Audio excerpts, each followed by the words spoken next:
여러분, 안녕하세요. 정말로 오랜만에 찾아뵙는 몽실맘. 책 읽어주는 몽실맘이 여러분들 곁에 5월 3일 첫째 주네요. 5월은 가정이 달이고 어린이날도 있고 어버이날도 있고 스승의 날도 있고 석가탄신일 그 행사들이 많네. 5월 달에는. 저는요, 그녀는 다 계획이 있다. 히가시노 게이고의 장편 소설을 가지고 왔어요. 그 전에 읽은 거였지만은 여러분들에게는 처음이잖아요. 또 여러분들이 이런 장편 소설이나 이런 추리 소설을 좋아하시더라고요, 보니까. 그래서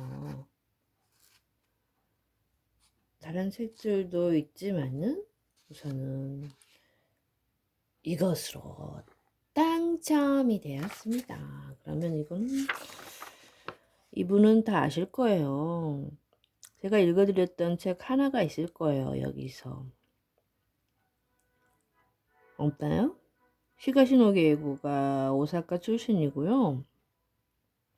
58년생이고 나미야 자파점의 기저귀로 유명하잖아요. 제가 이 나미야 자파점은 정말로 소장하고 싶은 책이거든요. 너무나 뭐랄까? 어린이들도 이 책을 읽음이라서 그 순수한 마음, 자기 고민을 이렇게 편지지로 적어서 보내서 그 고민 있는 것을 다시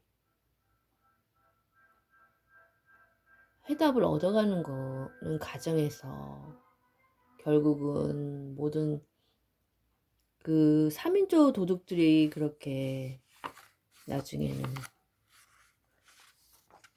깨닫고 다 그 3인조 도둑들이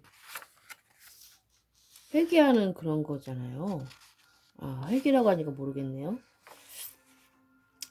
세상 사람들은 회개라는 걸 자체를 모르는 분이 많으실 거예요. 종교적인 개념으로는 종교적? 그래요. 여러분들에게는 종교적이죠. 회개라는 것은 죄를 지었을 때는 분명히 죄값을 치러야 되는 거잖아요. 사회적으로 볼 때는. 그렇지만은 우리 개신교에서는 죄를 지으면 하나님께 회개를 하는 거예요. 제가 이러한 이로 죄를 범했습니다. 아버지, 불쌍하게 여겨 주시고 다시는 죄를 짓지 않도록 함께 해 주세요 하고 이렇게 회개를 해서 다시는 이 죄를 번복하지 않는 거예요. 그게 회개거든요. 그러면 하나님은 모든 걸 회개를 들어주신답니다. 그래서 그때 나미야 자파점의 그 도둑들도 물론 그 법적으로는 형을 받아야겠죠. 그 떨어지는 형마다 몇 년씩 받고 그 다음에 그 형을 다 받고 나오면은 그 다음부터 새 사람이 되는 거죠.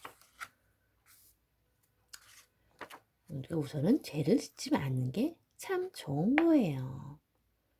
정말 깨끗하고 깔끔하고 얼마나 세상이 살기는 요즘엔 코로나로 인해서 코로나도 점차 이제 없어질 거고 앞으로는 뭐든지 긍정적으로 초긍정적으로 살아가기를 원합니다. 히가시노 게이고는 어떤 의미에서 그녀는 다 계획이 있다라고 이거는 하빌리스라고 회사 이름 이 그림이 참 독특하지 않아요?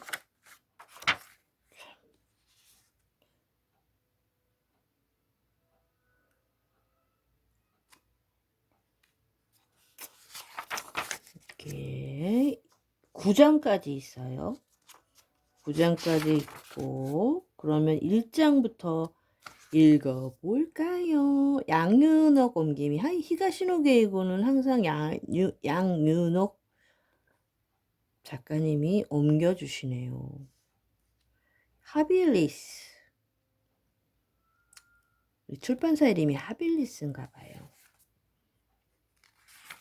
뭔가 이런 그림을 보니까 뭔가 막 화려하고 막 그런 데인 것 같아요. 이 사파이어가 나오는데요. 재밌을 것 같아요. 은근히. 그럼 목소리는 안 예쁘지만 노력해 보도록 하겠습니다. 1. 읽어갈게요. 깊은 블루 사파이어를 중심으로 작은 다이아몬드가 줄줄이 기어진다. 안을 잡아주는 것은 골드, 높은 품격을 갖춘 목걸이, 반지, 귀걸이, 팔찌까지 한 세트가 모두 합해 7,430만 엔. 그 옆에는 루비와 다이아몬드의 수정을 조합한 목걸이가 2,800만 엔. 귀걸이는 1,000만 엔. 이중 유리 너머에 별 3개가 펼쳐졌다.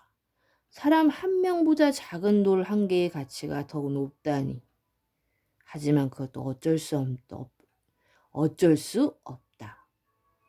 저토록 아름다우니까. 작은 한숨을 내쉬었을 때 교코는 유리에 비친 자신을 깨달았다. 나이는 24, 글래머까지는 아니어도 몸매는 그럭저럭 괜찮은 편이다. 요즘 피부결도 좋아서 화장이 잘 받는다. 오늘은 길쭉한 눈매를 살린 상큼한 스타일이다. 교코가 수요인도 앞에서 자세를 잡고 있는데 안쪽에서 점원이 이상한 눈빛으로 쳐다보았다. 검은 스커트에 흰 블라우스를 입은 여우 같은 얼굴이 여직원이었다. 으휴, 돈도 없는 주제에 탐이 나서 들여다보고 있네. 라는 눈빛이었다. 메롱 혀를 내밀어주고 그 자리를 떴다. 언젠가는 나도 손님으로 당당히 찾아갈 거야. 라고 교코는 벌써 몇 번째인지 모를 맹세를 했다. 5천만 원쯤 되는 모피코트를 걸치고 좀 더 감각 있는 물건은 없나라는 얼굴로 가게에 들어서는 것이다. 그리고 그것에 시선을 던진다. 그렇다. 그것이다. 사파이어와 다이아몬드를 중심으로 루비며 에메랄드를 조합해서 가슴팍에 큼직한 별이 대롱거리는 것처럼 보이는 목걸이. 그것과 한 세트의 팔찌와 반지와 귀걸이. 반지 사파이어는 22.76캐럿. 끝자리 수까지 완벽하게 외우고 있다. 그걸 한꺼번에 몽땅 사들이는 것이다. 얼마죠? 여우 직원은 손을 비벼가며 대답한다. 네, 그게 그러니까 8억엔입니다. 어머나, 8억? 보기보다 비싸네. 여기서 싸다고 하자는 게 선수다. 어떻게 좀 안 될까? 6억 정도면 괜찮은데. 안 돼? 하긴 그렇겠지. 그럼 어쩔 수 없네. 8억으로 좋아요. 그거 포장해줘요. 그런 일은 없으려나. 8억에는 꿈의 꿈 같은 일일지라도 800만 엔 정도의 보석은 척척 사들이고 싶다. 죽기 살기로 겨우겨우 사는 게 아니라 채소 한두 개 사듯이 가볍게. 그렇게 좀 안 되려나. 그건 안 돼. 라고 교코는 자각했다. 일단 내 힘으로는 어렵다. 하지만 남의 힘을 빌린다면 희망이 전혀 없는 것도 아니다. 좋아, 열심히 뛰어보자. 26캐럿을 꿈꾸며 교코는 힘주어 걸음을 뗐다. 코트 자락을 펄럭이며 긴자 주오돌이 길을 왼쪽으로 꺾어들었다. 그 앞에 그녀가 오늘 일날 곳 긴자 퀸 호텔이 있는 것이다. 호텔에 도착해 프런트에서 대기실 방 번호를 문의했다. 밤비 뱅킷에서 나온 사람인데요. 네, 203호실과 204호실입니다. 라고 프런트 담당은 사무적으로 대답했다. 시계를 보니 5시 15분. 오늘 파티는 6시부터 시작이니까 아슬아슬하다. 204호실에 갔더니 영업실장의 모습이 보이지 않았다. 물어보니 낯익은 프리랜서 동료가 알려주었다. 요네자씨 옆방에 있어. 203호실 문을 두드리자 영업실장 요네자와가 열어주었다. 창백한 얼굴에 금태 안경이 번뜩 빛났다. 교코씨 또 꼴찌야. 미안해요. 지하철이 붐벼서. 무슨 소리야? 지하철 붐빈 것과는 관계도 없으면서. 요네자와는 안경 위치를 바로 잡은 뒤에 손에 든 서류에 뭔가 적어 있어 넣었다. 근무 태도를 체크한다는 소문이었지만 어떤 내용을 쓰는지는 아무도 알지 못한다. 교코는 요네자와의 눈을 피해 슬금슬금 유니폼으로 갈아입었다. 검은색 스커트와 흰 블라우스다. 어쩐지 조금 전 보석점이 여우 직원과 비슷한 차림새다. 부자들을 대할 때는 어떤 직업이든 다 똑같은 건가? 라고 생각하면서 화장을 다듬었다. 교코 그거 알아? 옆에다가 속닥거린 것은 3개월 전쯤에 들어온 엘이었다. 키가 크고 늘씬한 미인인데다 영어회화를 잘한다. 오늘 파티 그 하나가 주최한 거래. 하나야 진짜? 교코는 눈을 반짝였다. 그렇다니까. 그래서 누구보다 교코가 좋아할 것 같더라. 전부터 기대했었잖아. 당연히 좋지. 그렇다면 화장도 좀 더 꼼꼼하게 해야겠네. 나는 하나의 고객 감사 파티는 처음이야. 교코 얘기 듣고 은근히 기다렸는데 정말 그렇게 대단한 사람들이 오는 거야? 에리 물음에 교코는 후 웃었다. 그런 거 아니야. 실은 내가 점 찍어둔 사람이 있었어. 그랬구나. 돈도 많고 잘생긴 사람? 그리고 보석을 이해해준다는 거. 그게 중요해. 교코는 거울에 비친 얼굴을 여러 각도에서 점검했다. 좋아. 라고 납득하고 콤팩트를 닫았다. 다들 준비됐습니까? 요네자와가 손목시계를 들여다보며 여자처럼 묵직한 소리를 냈다. 컴패니언, 행사, 전시회, 이벤트, 파티 등에서 내빈 안내 및 접대를 하는 사람, 옮긴 이주. 30명과 좁은 호텔방에 함께 있어도 이 남자는 딱히 아무것도 느껴지지 않는 모양이다. 여자들이 슬립 차림으로 오락가락 하는 것보다 인원수가 많은지 어떤지에 더 신경을 쓰는 것 같았다. 정확히 30분 전입니다. 자, 여러분, 고객 서비스에 최선을 다해 주시기 바랍니다. 여러분이 기존품은 내가 잘 지키고 있을 테니까 그대로 두시고요. 요네자와의 목소리에 배웅을 받으며 교코는 비롯한 반미 뱅킷 컴패니언들은 파티장으로 향했다. 오늘 파티를 주최한 하나에는 전국에서 손꼽히는 보석 체인점이다. 도쿄를 본거지로 오사카, 나고야, 삿포로, 후쿠오카 등 전국의 지점을 개설했다. 이 호텔에 오기 전에 교코가 흘린 듯 쇼인들을 들여다본 것도 하나의 긴자점이었다. 그 하나회가 1년에 2번 고객 감사 파티를 이곳 긴자 퀸 호텔에서 연다. 초대되는 고객은 최고의 단골이고 당연히 어딘가의 회사 사장 부인이나 병원장 부인, 정치가의 아내와 딸 혹은 연예인들이다. 교코는 오늘이 2번째지만 지난번에 나갔을 때는 이건 정말 사업소 아니 고통이 아니구나 라고 감탄했다. 파티 초대장의 일종의 상류층 자격처럼 여겨져서 참석하는 여자들은 온몸에 하나야의 보석을 주렁주렁 달고 나온다. 그러면 당연히 여자들 사이에 거센 경쟁이 불꽃이 튄다. 이름도 없는 여배우 주제에 에메랄드 반지를 꼈어? 라든가 주름 자글자글한 아줌마가 화려한 다이아몬드 목걸이를 해봤자 빛이 안 나지라든가 다들 마음속으로 그런 평가를 한다. 그렇게 되면 좋아. 다음에는 좀 더 비싼 걸로 라는 식으로 흘러간다. 즉 하나에는 점점 더 장사가 잘 된다. 너무 많이 벌어서 그 이익을 환원해 드린다는 명목으로 다시 감사 파티를 연다. 불꽃이 번쩍번쩍 튀고 다시금 값비싼 보석이 팔려나간다는 구조인 것이다. 그러니 남편들 쪽에서는 배견할 수가 없다. 오늘도 아내들은 눈에 핏발을 세우며 남의 보석 가격을 가늠해보고 남편들은 그 모습을 씁쓸하게 바라보는 광경이 여기저기서 눈에 띄었다. 그런 파티장에 교코를 비롯한 반비 뱅깃 컴패니언들이 일터였다. 교코는 미주알이 위스키, 소주 등의 술이 적당량이 물을 섞어 마시기 수월하게 만든 것. 이게 미주알이라는 것이죠. 맥주를 따르며 음식을 접시에 담아내고 무리한 아가씨들이 잔소리도 들어주며 평소와 똑같은 작업을 이어갔다. 하지만 기분은 평소와 전혀 달랐다. 그녀에게는 원대한 계획이 있는 것이다. 교코는 서서히 한 테이블 쪽으로 접근해 갔다. 그곳에 점 찍어준 인물이 있었다. 그녀의 꿈을 이루게 해줄지도 모르는 인물이다. 하지만 그 테이블을 이미 다른 컴패니언이 맡고 있었다. 이런 경우는 영 재미가 없다. 오늘은 한 테이블에 한 테이블에 컴패니언이 한 명이라는 게 원칙이었다. 교코는 중앙 테이블에서 요리를 덜어내면서 상황을 살펴보았다. 잠시 뒤 그 캠프 컴패니언 자리를 떴다. 빈틈을 놓치지 않고 교코는 그쪽으로 다가가 방금 자신이 덜어온 요리를 그에게 내밀며 말했다. 드시겠어요? 천박한 교태 따위는 흘리지 않는다. 희미한 미소 정도만 짓는다. 고마워요. 그는 요리를 받아들더니 자기 앞에 내려놓았다. 마시는 건 맥주였다. 재빨리 병을 들고 따라주며 말했다. 맛있게 드세요. 그는 맥주를 한 모금 마시더니 말을 건네었다. 아, 우리 지난번에도 여기서 봤었죠? 드디어 알아본 모양이다. 내심 안도하면서 교코는 우는 얼굴로 시치미를 뗐다. 아, 그랬나요? 평소 같으면 진짜로 시치미를 떼며 무시해버릴 상황이지만 오늘은 그럴 수 없다. 맞아요. 지난번 이 파티였어요. 내가 실수로 위스키인지 뭔지 쏟았을 때 재빨리 닦아줬잖아요. 아, 그러고 보니 그제야 처음으로 생각나는 척했다. 물론 그때 일은 똑똑히 기억한다. 오히려 정확하게 기억하지 못한 건 그 사람 쪽이다. 그때는 교코가 그의 팔꿈치를 쳤고 그래서 미주아리가 쏟아졌다. 그리고 실은 팔꿈치도 일부러 친 것이었다. 어떻게든 그와 얘기할 기회를 만들어 보려는 필사의 작전이었다.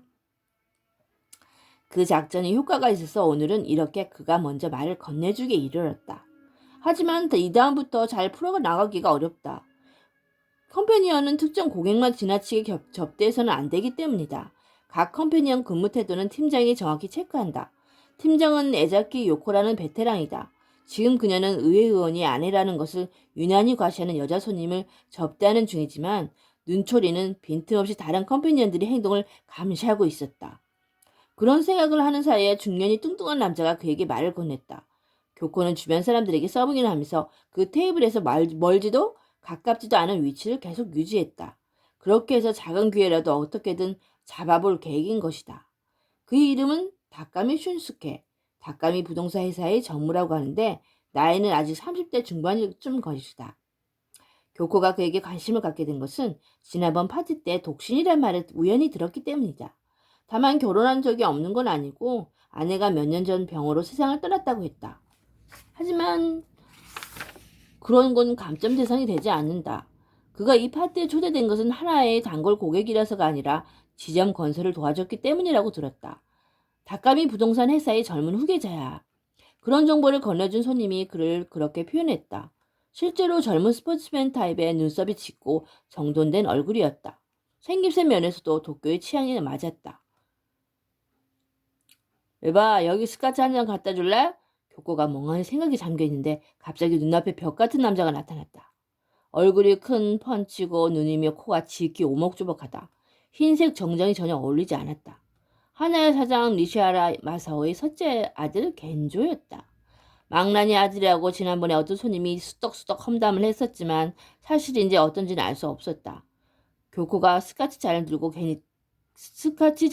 가자 겐조는 그녀의 얼굴을 찬찬히 훑어보며 주점 호스티스에게 하는 말투로 건넸다. 너 상당한 미인이네? 이름이 뭐야? 아니요, 저는 이름을 밝힐 만한 사람이 아니라서요. 무슨 야쿠자 영화에나 나올 법한 대답이지만 손님이 이름을 물을 때는 그렇게 말하는 게 컴패니언 규칙이다. 이름 좀 알려줘도 괜찮잖아. 그나저나 어때? 다음에 식사라도 한번 할까? 아니요, 그러시면 너무 죄송하죠. 다른 멋진 분과 함께 해주세요. 내가 뭐 어디서서 하는 얘긴데? 어떤 말로 거절할까 고민하는 참에 짙은 감색 양복을 차려입은 남자가 겐조 옆으로 다가왔다. 나이는 겐조보다 조금 많은 편일까? 광대뼈가 두드러지고 눈매가 모시리했다. 야마자 선생이 부인이 오셨습니다. 인사하시는 게 좋을 것 같습니다. 남자의 말에 겐조는 성가시다는 얼굴을 보이더니 떨떠름하게 고개를 끄덕이고 그의 뒤를 뒤따라갔다. 교코는 다시 닭가미 슌슈게의 탭으로 돌아갔다. 하나의 셋째 아들로 물론 그리 나쁘진 않다. 닭가미 슌슈게와 나이도 비슷하고 재벌급인데다가 무엇보다 보석이 손에 쉽게 들어올 것이다. 다만 생리적으로 도저히 좋아질 만한 타입이 아니었다. 이따금 섹스하고 싶지 않은 탤런트 이스트 10이라는 앙케트가 여성지에 실력을 하는데 바로 그런 느낌이다. 부자와 결혼하는 게 교코의 원단 계획이지만 이건 아무래도 좀... 그녀의 이상형 닭가미 슌슈케는 로맨스 그레이 중년 남자와 대화를 나누고 있었다. 파티 처음에 인사말을 한 사람이라서 누군지 알고 있다. 하나의 부사장이니 니시하라가의 장남 쇼이치였다. 셋째 아들 겐조와 나이 차이가 많이 나서 40대 중반일 테지만 피부가 처진 곳은 그리 눈에 띄지 않았다. 쇼이치 옆에 기모노 차림인 미인은 아마도 부인일 것이다. 니시하라가의 둘째 아들은 현재 외국에 체류 중이라고 했다. 다카미야 니시하라 부사장은 나고야 지점에 대한 얘기를 하고 있었다. 니시하라 마사오 사장이 감사 인사를 마지막으로 파티는 8시 정각에 끝났다. 교코와 다른 컴패니언들은 다시 203호 대기실로 돌아왔다. 다들 수고했어. 요네자가와 사살거리는 웃음을 맞아주었다. 있잖아, 그 하나야. 셋째 아들이라는 사람 진짜 웃겨. 야카이라고들 하는데 컴패니언 특유의 헤어스타일을 풀고 긴 머리를 빗질하면서 아사오카 아야코가 옆에서 말했다. 아야코는 약간 통통한 편에 오지랖 넓은 언니 타입이다. 젊은 여자만 봤다 하면 말을 걸더라고. 근데 아무도 상대를 안 해주니까 결국 우리한테까지 슬슬 수작을 부리는 거야. 아무래도 교코한테만 말을 걸었던 게 아닌 모양이다. 망나니 아들이란 소문은 나도 들었어. 그래도 하나야. 애서는 이사급이라던데? 파티 때 누군가 얘기했던 게 생각나서 교코는 말했다. 아, 글쎄 그렇다니까. 머지않아 간살 쪽을 전담할 거래. 남의 일이지만 저런 사람을 왜 앉혀도 되는지 걱정스럽던데? 다행히 눈에 명석한 총신을 붙여준 모양이야. 짙은 감색 양복을 입은 호리호리한 남자가 계속 그 망나니 아들 옆에 붙어 있었잖아. 아, 그렇구나. 그 남자의 날카로운 눈매를 겪고는 떠올랐다. 일종의 뒤처리 담당이야. 그 사타게이라는 사람이 뭐 그 사람 덕분에 그럭저럭 잘 될 거라나 봐. 그게 뭐야? 그럴 바에는 사타게라는 사람한테 다 맡기면 되잖아. 니시하라 사장 입장에서는 아들한테 물려주고 싶은 모양이지. 내 자식부터 챙기는 건 다 똑같다니까. 어차피 나는 아무 상관없지만 일하면서 야엘코는 자리에서 일어섰다. 나 먼저 갈게. 수고했어. 잘 가. 교코는 닭가미 슌슈케를 생각하고 있었다. 닭가미 부동산에서도 가족 운영 체제라고 들었다. 슌슈케도 그 회사 사장의 아들인 걸까? 멍하니 생각에 잠겼다가 문득 정신을 차리고 보니 컴패니언 동료들은 거의 돌아간 뒤였다. 남은 사람은 교코와 에리뿐이었다. 요네자는 할 일 없이 담배만 피우고 있었다. 먼저 들어가셔도 돼요. 교코는 요네자에게 말했다. 열쇠는 제가 프런트엔에 반납할 테니까. 그래? 그럼 부탁 좀 할까? 요네자는 가방을 껴안고 일어서더니 살살 웃으면서 방을 나갔다. 우리도 그만 나갈까? 의상 가방을 어깨에 걸고 교코는 에리를 내려다보았다. 에리는 왠지 아직도 꾸물거리고 있었다. 교코는 가방을 내려놓고 잠깐 화장실에 들리기로 했다. 교코가 나오자 에리도 몸단장을 마치고 기다리고 있었다. 자, 가자. 그녀가 말했다. 뭔가 잊어버린 거 없지? 교코는 실을 한 바퀴 들어본 뒤 열쇠를 집어들었다. 에리가 먼저 문을 열고 기다려주었다. 오케이, 고마워. 교코가 복도로 나서자 에리가 문을 당겨서 닫았다. 자동으로 잠기는 문이다. 프런트 열쇠를 돌려주고 교코는 에리와 함께 출구로 향했다. 하지만 무심코 라운지 쪽을 돌아보고 발을 멈췄다. 그곳에 다카미 슌슈케가 있었다. 슌슈케는 혼자 커피를 마시고 있었다. 에리 미안하지만 여기서 헤어지자. 잠깐 인사할 사람이 있어서. 그는 잠깐 의아한 얼굴을 지었지만 곧바로 출구 쪽으로 몸을 돌렸다. 그럼 다음에 또 봐. 에리 모습이 보이지 않은 것을 확인하고 교코는 라운지를 향했다. 그리고 일부러 닭하며 조금 떨어진 테이블에 앉았다. 커피를 주문한 다음에 무심코 고개를 드는 척하며 주위를 둘러보았다. 곧장 닭가며 눈이 맞췄다. 뜻밖이라는 표정이었지만 그래도 빙긋이 웃음을 건넸다. 교코도 가볍게 인사했다. 자주 마주치는군요. 그가 먼저 말을 꺼냈다. 무슨 약속 있어요? 아니, 잠깐 쉬려고요. 교코도 대답하고 똑같이 물었다. 약속이 있으세요? 네, 그냥 어무차 만나는 사람이에요. 시간이 어중간해서 따분하던 참인데 닭가미가 손목시계를 들여다보며 말했다. 9시 15분 약속이니까 아직 40분이 남았군요. 괜찮으면 합석할까요? 귀에 달하고 교코는 생각했다. 그래도 될까요? 물론이죠. 이런 미인이라면 언제든 괜찮죠. 닭가미가 자기 앞에 자리를 손바닥으로 가리켰다. 그러시다면 교코는 각 닭가미 테이블로 자리를 옮겼다. 이런 기회를 놓칠 수는 없다.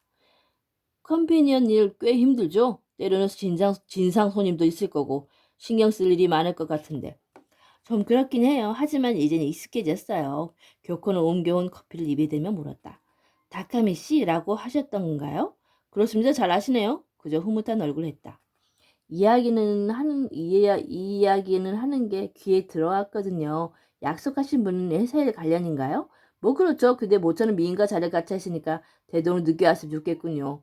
다카미는 상급하게 웃었지만 교코 쪽은 농담이 아니라 진심으로 그렇게 생각했다.